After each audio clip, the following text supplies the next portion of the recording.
Hello friends, आज जिस topic के बारे में हम लोग स्टडी करने वाले हैं वो है different type of memory use in your laptop, mobile phones, जहाँ पर आप लोग बहुत ही बेहतरीन सॉन्ग्स सेव करके रखते हैं और साथ ही साथ सेव करके रखते हैं वीडियोस को। तो मैं हूँ चंदन शर्मा, आप देख रहे हैं मेरा यूट्यूब चैनल एनहांस स्टडी। तो बने रहिए अंत तक। शुरू करते हैं वीडियो को। मेमोरीज बेसिकली दो टाइप की होती है। फर्स्ट है आपके पास प्राइमरी मेमोरी और सेकंड होती है आपके पास सेकेंडरी मेमोरी। तो आइए जानते हैं प्राइमरी मेमोरी के बारे में। तो प्राइमरी मेमोरी जो होती है वो कुछ इस तरीके की होती है जो डायरेक्टली कनेक्टेड होती है आपके प्रोसेसर के साथ। जो आपका प्रोसेसर लगा होता है मोबाइल फ़ोन या कंप्यूटर में, उसके साथ कनेक्टेड होती है। बात करते हैं प्राइमरी मेमोरी की, तो प्राइमरी मेमोरी भी दो टाइप की होती है। एक होती है कैश मेमोरी जो कुछ इस तरीके की दिखती है, और दूसरी जो होती है वो होती है मेन मेमोरी जो कुछ इस तरीके की आपको दिखती है। आइए बात करते हैं कैश मेमोरी के बारे में। तो कैश मेमोरी क्या चीज़ है? This is a memory act as a buffer between RAM and CPU. किसके बीच? रैम और सीपीयू के बीच बफर का काम करती है, उसे हम क्या कहते हैं? कैश मेमोरी कहते हैं। नेक्स्ट अगर हम पॉइंट देखें, it reduce average time to access data from main memory. जो इतना भी डाटा आपका मेन मेमोरी से सीपीयू तक जाना है उस टाइम को भी रिड्यूस करवाती है। तो ये बहुत ही ज़्यादा इम्पॉर्टेंट होती है और एक स्पेशल टाइप की मेमोरी होती है। आइए एक और नेक्स्ट पॉइंट देख लेते हैं। वेरी हाई स्पीड मेमोरी भी इसे कहा जाता है। जैसे आपका जो टाइगर होता है ना, वो बहुत ही ज़्यादा फास्ट होता है स्पीड के मामले में, तो वैसे ही हमारी ये मेमोरी है कैश मेमोरी। नेक्स्ट पॉइंट देख लेते हैं साइज पर। तो स्मॉलर इन साइज, तो इसका जो साइज होता है वो बहुत ही छोटा होता है। और साथ ही साथ देखिए किस फॉर्म में ये कंप्यूटर में होती है, तो ये सीपीयू रजिस्टर के फॉर्म में कंप्यूटर में अवेलेबल होती है आपके पास। और बात करें अगर हम इसकी कॉस्ट की, तो ये ज़्यादा कॉस्टलियर है आपकी as compare to main memory. तो आइए जानते हैं मेन मेमोरी के बारे में कि ये मेन मेमोरी क्या है।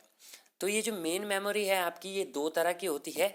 फर्स्ट है रैम, जिसे हम कहते हैं रैंडम एक्सेस मेमोरी, और सेकंड होती है हमारे पास रोम, जिसे हम कहते हैं रीड ओनली मेमोरी। तो ये कुछ इस तरीके की दिखती है आपके पास रोम जो होता है। तो आप लोगों ने रोम के बारे में वैसे सुना भी होगा। तो पहले हम डिस्कस कर लेते हैं रैम के बारे में। तो रैम क्या है? मान लेते हैं अगर हमारे पास कोई बोर्ड है, ठीक है, इस तरीके की हमारे पास रैम होती है। जैसे ही हम कोई भी एप्लीकेशन जैसे यूट्यूब, व्हाट्सएप या फिर फ्री फायर को क्लिक करते हैं तो वो सीधे ही सेव हो जाती है रैम में। और रैम के बाद वो कहाँ डिस्प्ले होती है? आपके डिस्प्ले स्क्रीन पे डिस्प्ले हो जाती है आपका कोई भी जो एप्लीकेशन होती है। जैसे आपने यूट्यूब चला रहे हो, तो वैसे ही अगर हम लोग देखें तो आप लोगों ने सुना होगा कि 1 GB रैम, 2 GB रैम, जितनी ज़्यादा रैम होगी उतना ज़्यादा अच्छा होगा। क्यों अच्छा होगा? क्योंकि हम उसमें मल्टी फंक्शन चला सकते हैं। आइए नेक्स्ट बात करते हैं, इसमें कुछ पॉइंट देख लेते हैं। जैसे वॉलेटाइल मेमोरी है ये, और इसे हम और क्या कहते हैं? टेम्परेरी मेमोरी भी कहते हैं। तो इम्पॉर्टेंट है ये पॉइंट भी। और साथ ही साथ इस मेमोरी को और क्या कहा जाता है? मेन मेमोरी भी कहा जाता है। तो आप इसे भी याद रख सकते हैं। नेक्स्ट जो हमारा पॉइंट है, तो no retrieve if data is not save. अगर आपके पास डाटा सेव नहीं है तो आप इसको रिट्राइव नहीं कर सकते हैं। रैम आपके पास दो तरह की होती है, डायनेमिक रैम और स्टैटिक रैम। तो डी रैम जो होती है वो डायनेमिक रैंडम एक्सेस मेमोरी होती है। और बात करें इसके कुछ पॉइंट्स की, तो ये fast refreshing around 1000 time in 1 second. तो 1000 टाइम बार रिफ्रेश करती है 1 सेकेंड में। स्लो होती है as compare to S RAM के आपके। और अगर हम नेक्स्ट पॉइंट देखें हम लोग इसका, तो ये चीपर है as compare to S RAM, तो मतलब सस्ती पड़ती है हमें ये। और लास्ट जो पॉइंट है वो एग्जाम पॉइंट ऑफ व्यू से बहुत इंपॉर्टेंट है। Cell is made up of 1 transistor and 1 capacitor. तो very very important point, note it. चलिए नेक्स्ट देखते हैं अब हम एस रैम क्या चीज़ है। Static random access memory, S RAM होती है स्टैटिक रैंडम एक्सेस मेमोरी। तो आइए जानते हैं स्टैटिक रैंडम एक्सेस मेमोरी के बारे में। Use latching circuit for store each bit. हर एक बिट को स्टोर करने के लिए लैचिंग सर्किट लगाना पड़ता है।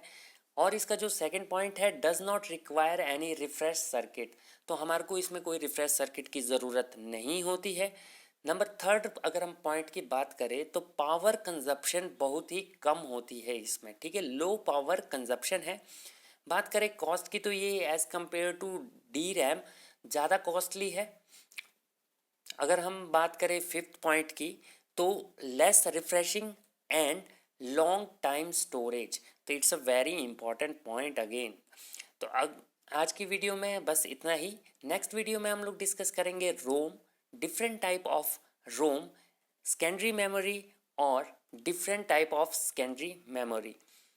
तो अगर आपको वीडियो अच्छी लगी हो तो लाइक, शेयर और कमेंट करें। Thank you for watching this video.